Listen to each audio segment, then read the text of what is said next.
Bonsoir à tous, bonjour à tous, bienvenue sur Dark Tuto. Aujourd'hui, nous allons parler de lab informatique. Et donc, je veux dire par lab informatique un laboratoire d'informaticien qui va nous permettre de tester certaines choses. Euh, Par exemple, pour les développeurs d'applications et certains informaticiens, les administrateurs réseau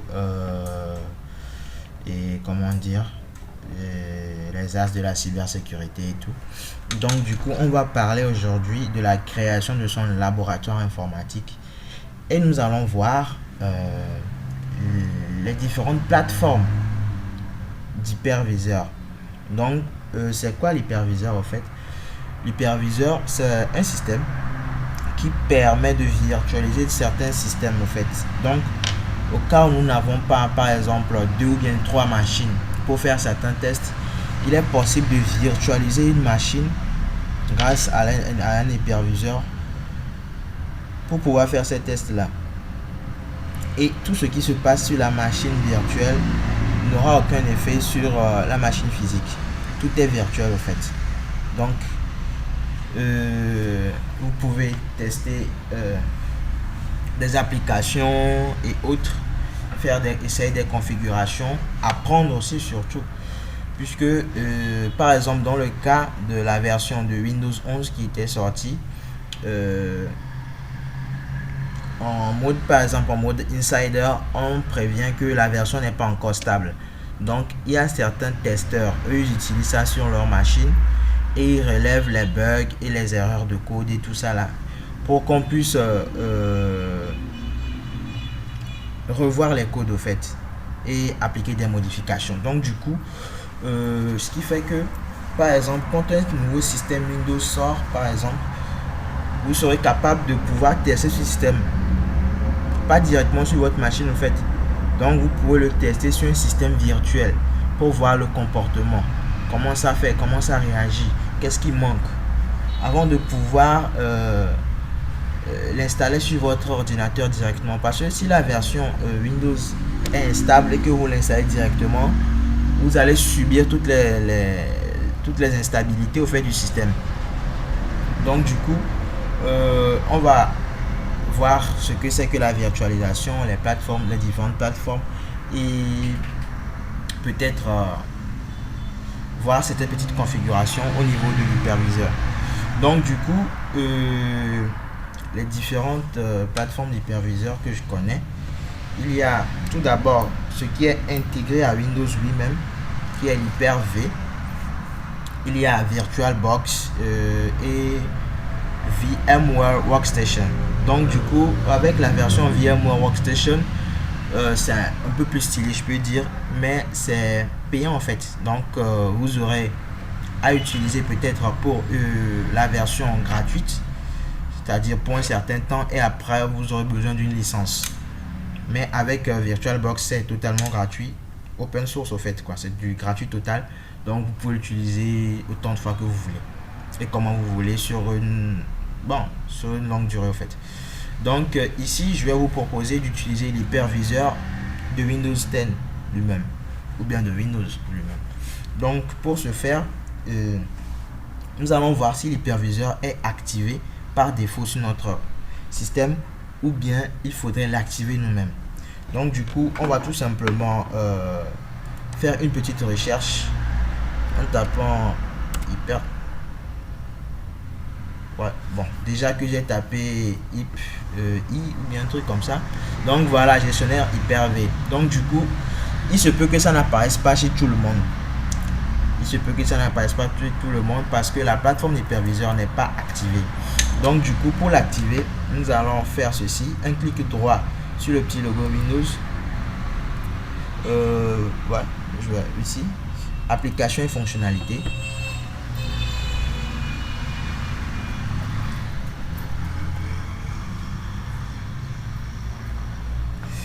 Donc vous allez venir aussi au niveau de programme et fonctionnalités ici.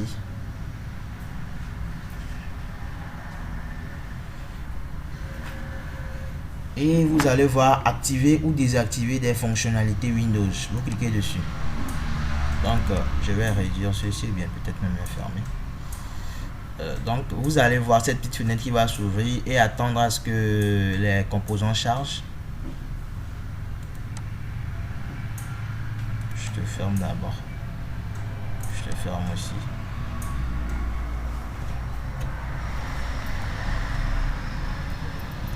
Voilà les composants, les différents composants. Donc ici vous allez vérifier si ceci est coché Hyper-V. Doit être coché et je vais voir ici aussi. Plateforme de l'hyperviseur Windows et plateforme de machine virtuelle. Après ça, vous validez avec OK. Donc il y a une installation qui va se poursuivre. Après cette petite installation, vous allez redémarrer votre ordinateur. Après un redémarrage, vous allez taper dans la barre de recherche Hyper-V ou bien gestion d'hyperviseur et vous allez voir le petit logo comme ici. Je vais retaper. Voilà, gestionnaire Hyper-V. Donc du coup, moi je vais plus le faire puisque j'ai déjà l'Hyper-V qui est activé. Je l'utilise très souvent. Donc je vais ouvrir l'hyperviseur. Vous allez voir à quoi ressemble la plateforme dont je vous parle.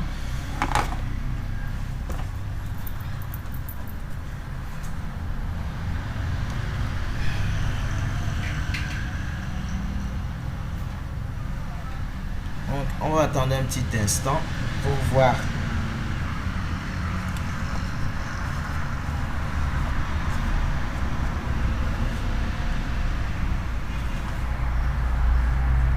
Donc voilà un peu à quoi ressemble la plateforme de l'hyperviseur dont je vous parle. Et c'est ici que vous allez construire votre machine, l'ordinateur avec ses différentes caractéristiques, sans oublier que comment dire, au niveau de la RAM, lorsque vous allez affecter une RAM, par exemple un système virtuel, cette RAM sera tirée de votre RAM physique au fait. Donc si vous avez par exemple une RAM de 4 Go ou bien 8 Go, supposons 4 Go et que vous avez un Windows 10 que vous voulez virtualiser et que vous lui accordez 2 Go, il faut savoir que le système virtuel utilisera 2 Go de RAM de votre RAM physique quoi. Donc ce qui va revenir à ce que votre PC utilisera aussi 2 Go.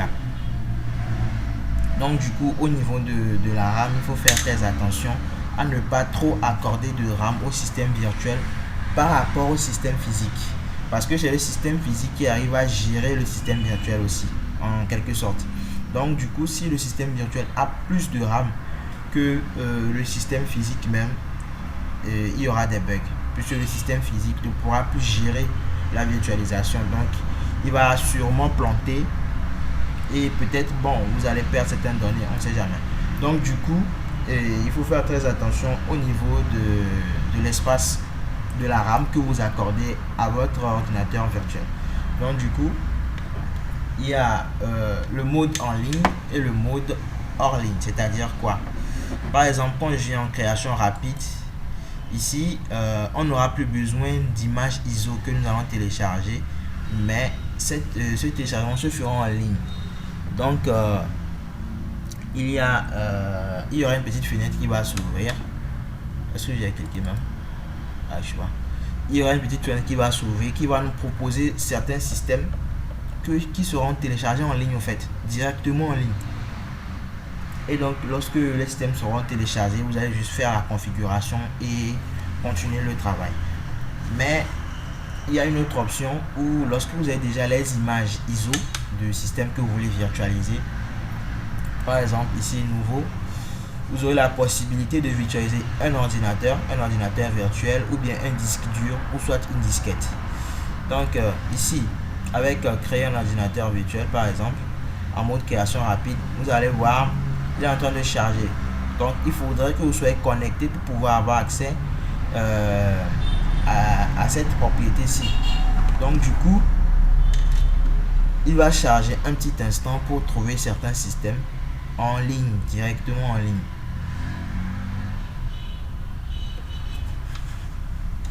Donc voilà. Donc tous ces systèmes là, il va télécharger lui-même directement en ligne et vous allez procéder juste à l'installation et tout. Donc ici moi je vais faire fermer puisque j'ai déjà une image ISO, c'est la même chose. Donc ici nouveau, donc ordinateur virtuel. Voilà comment celui-ci s'affiche plutôt. Ici vous avez le nom de l'ordinateur virtuel. Par exemple dans mon cas ici c'est serveur 2019 parce que j'ai un serveur qui est sur Hypervisor pour moi, qui n'est pas activé d'ailleurs. Vous allez voir qu'il est désactivé, je ne l'utilise pas pour l'instant en fait. Donc du coup nouvel ordinateur virtuel, bon, vous pouvez lui donner le nom que vous voulez, je le laisse comme ceci. Au cas où vous voulez pas stocker le fichier virtuel, c'est-à-dire lorsque la machine virtuelle sera créée, elle sera créée dans un dossier en fait. Donc ce dossier là, lorsque vous allez le copier, ou bien bon, cette image lorsque vous allez la copier, vous pouvez avoir accès, c'est-à-dire retrouver votre machine virtuelle sur un autre PC au fait, grâce à ce dossier là en fait.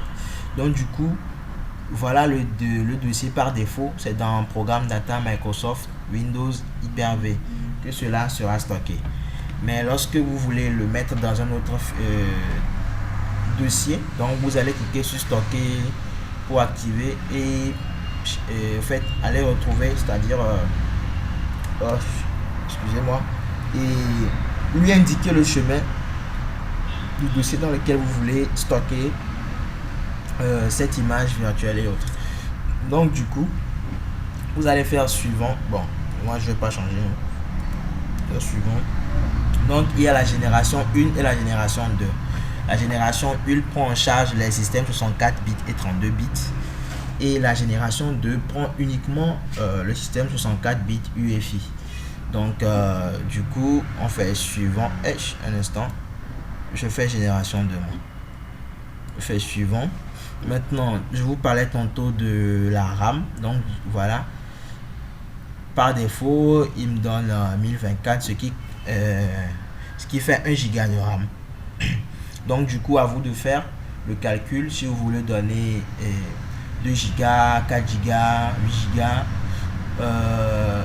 tout en tenant compte de votre RAM physique au fait, puisque dans ici quand on accorde 1 giga, je suis sous 8 giga actuellement, la machine peut être en train d'utiliser déjà peut-être 3 giga bien quelques.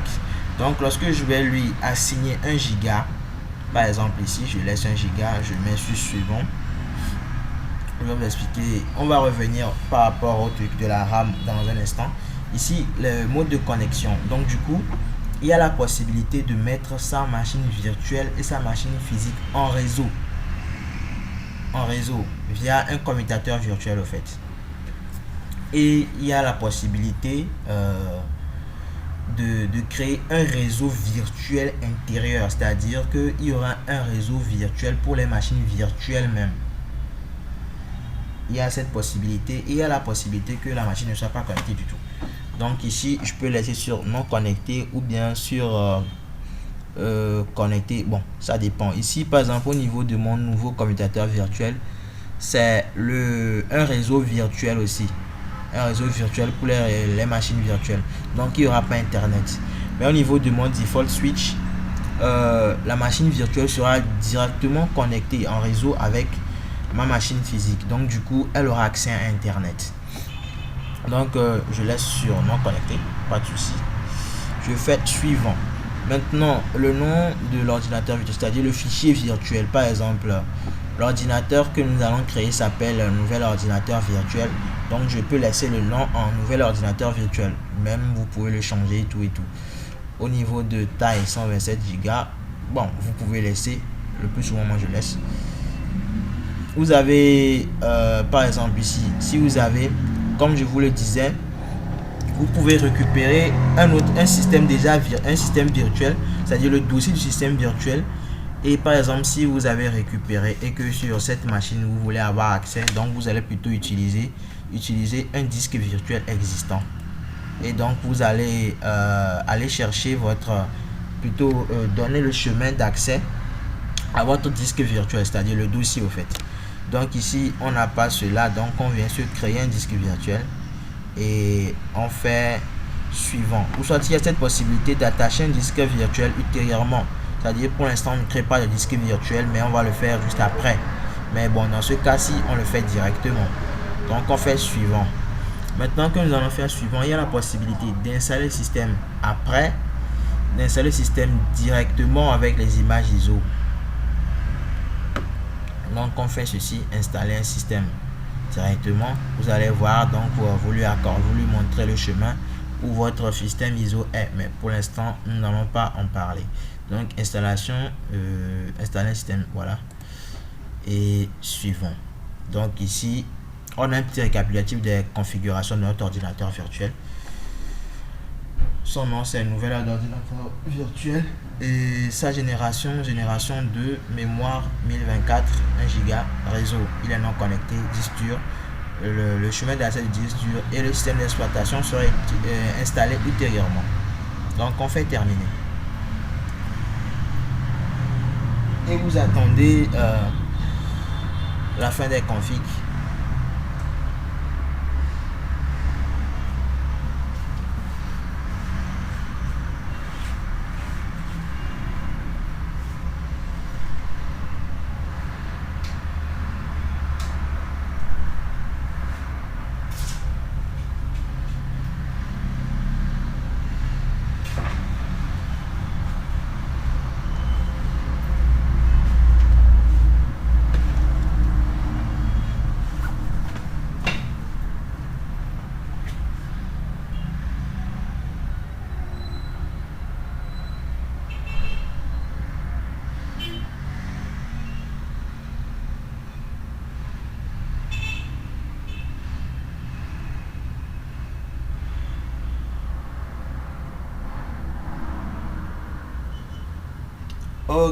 Ok, je vois ici il y a une erreur puisque il y avait déjà un fichier qui s'appelle nouvel ordinateur virtuel. Donc je vais plutôt changer le nom.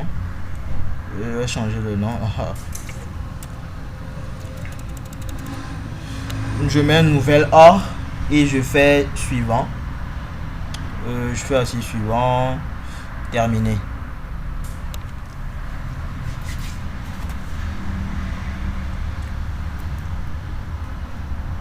Voilà, c'est terminé. Donc du coup on va aller vérifier les configurations de notre ordinateur. Ici c'est déjà comme un ordinateur, un nouvel ordinateur, mais sans le système. Il n'y a pas le système installé en fait. Donc pour voir les paramètres, on clique sur lui et on peut venir dans cette barre ici, appuyer sur paramètres ou soit faire un clic droit, paramètres.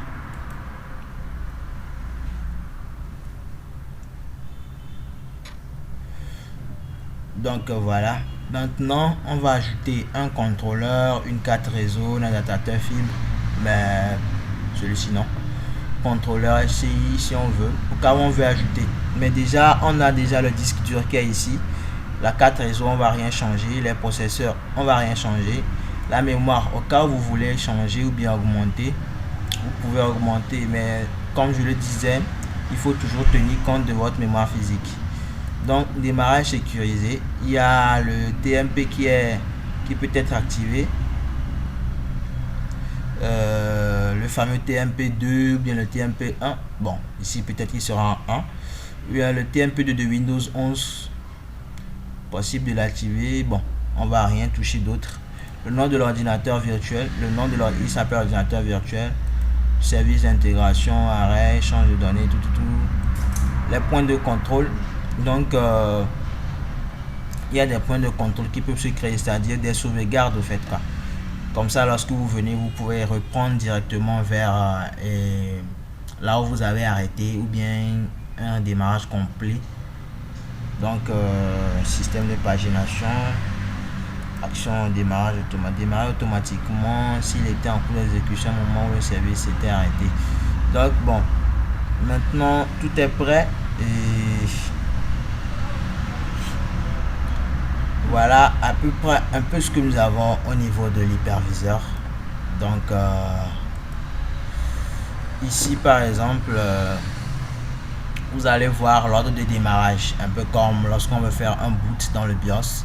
On peut le faire par réseau, en réseau, par le excusez-moi. On peut démarrer en réseau, soit sur le disque, soit sur la clé. Donc du coup, puisqu'on n'a pas encore de système, on le fera dans une autre vidéo. Ici on a le disque. Si on veut que le système démarre à partir du disque, on fait monter, donc et puis on a vu appliquer. Donc lorsque le système va démarrer, il va chercher le système plutôt sur le disque, et lorsqu'il ne trouve pas, après il passe en mode réseau pour voir. Mais bon, tout cela dépendra des configurations. Donc voilà à peu près à quoi ressemble l'hyperviseur intégré de Windows. Donc je vais voir si je peux vous montrer l'hyperviseur, la plateforme d'hyperviseur Workstation, VMware Workstation. Je fais OK ici, je ferme, et donc un instant. Voilà VMware Workstation Pro. Moi j'ai la version Pro, donc on va attendre qu'il se charge. Je suis en train de faire du screen record et bon, je n'ai pas assez de ressources au niveau de ma machine, du coup je voudrais vraiment pas trop surcharger au fait. Donc voilà comment lui il se présente. Moi j'ai déjà la licence, ce qui fait que je peux, donc ici j'ai un microtik, un ISO microtik qui est virtualisé. Donc vous pouvez voir ces caractéristiques ici. Donc quand je vous parlais du design qui est un peu plus cool, il y a la mémoire de 1 Go, un processeur, le disque dur qui est de 8 Go, CDIDE, network en mode NAT, network 2 en mode bridge, la carte son, le display. Donc c'est un peu plus cool, je peux dire, mais jusque c'est payant. C'est payant. Donc du coup ici si on veut créer une machine virtuelle, bon, je pense que je vais plutôt faire une autre vidéo pour parler de ceci, c'est mieux. Donc on se revoit à tout à l'heure, à plus dans une autre vidéo. J'espère que cette vidéo vous aurait plu. Donc on se dit à plus.